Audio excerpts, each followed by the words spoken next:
ఆరోగ్యశ్రీ ప్యాకేజీల ధరల పెంపు 1375 చికిత్సలకు వర్తింపు.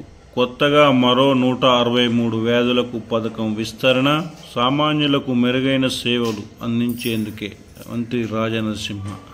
రాష్ట్ర ప్రభుత్వం ఆరోగ్యశ్రీ ప్యాకేజీల ధరను పెంచుతూ ఉత్తర్వులు జారీ చేసింది. కొత్తగా 163 చికిత్సలను ఆరోగ్యశ్రీలో చేరుస్తూ నిర్ణయం తీసుకుంది. ఆయా జీవోలను వైద్య ఆరోగ్య శాఖ మంత్రి దామోదర్ రాజనరసింహ సోమవారం సచివాలయంలో విడుదల చేశారు. ప్రస్తుతం ఆరోగ్యశ్రీలో 1672 చికిత్సలు ఉండగా వీటిలో 1375కు సంబంధించి ప్యాకేజీలను పెంచగా మరో 297 ప్యాకేజీ చికిత్సలకు ధరను యథాతథంగా ఉంచినట్టు ఉత్తర్వులో వైద్య ఆరోగ్య శాఖ మంత్రి ఈ సందర్భంగా మంత్రి మాట్లాడుతూ సామాన్య ప్రజల ఆరోగ్యమే లక్ష్యంగా కాంగ్రెస్ ప్రభుత్వం ముందుకెళ్తోందని చెప్పారు. పెరిగిన ప్యాకేజీలు, కొత్తగా చేర్చిన చికిత్సలతో ఏటా ప్రభుత్వంపై 600 కోట్ల అదనపు భారం పడుతుందని తెలిపారు.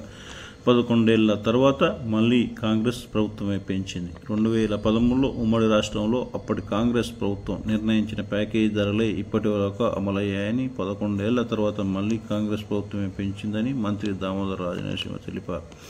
ముఖ్యమంత్రి రేవంత్ రెడ్డి సూచనల నేపథ్యంలో ఆరోగ్యశ్రీ పరిధిని విస్తృతం చేశామన్నారు. కొత్తగా సవరించిన 1375 చికిత్సల ప్యాకేజీల రేట్లు సగటున 20% దాకా పెరిగాయన్నారు.